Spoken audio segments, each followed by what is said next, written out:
Hello বন্ধুরা, আজকে আমাদের গাড়ির মালিকদের জন্য একটা বার্তা যে গাড়ি মালিকগুলো টায়ার খাওয়া রোগের জন্য ভুগছে, তাদের জন্য একটা সঠিক বার্তা।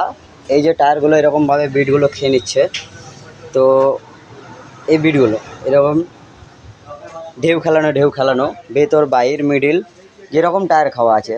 তো কিছু কিছু মিস্ত্রি কি করে, কলারে মাল ধরাই, গুল্লা হাই, আরও অনেক রকম ইত্যাদি যেগুলো মিস্ত্রি লাইনে কাজ আছে সেগুলো কিন্তু করে দেখাচ্ছে। তো আমরা আজ একটা গাড়ির কাজ করব।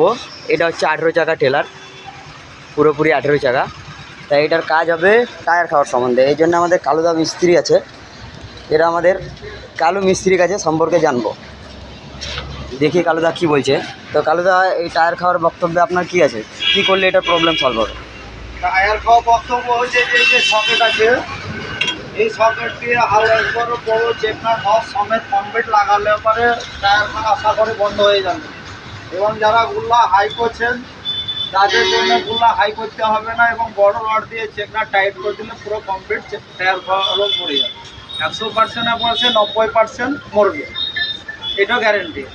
বাস এইটুকুই বলার আছে। তাহলে আমাদের বক্তব্য কালুদা যা বললো বোঝা গেল।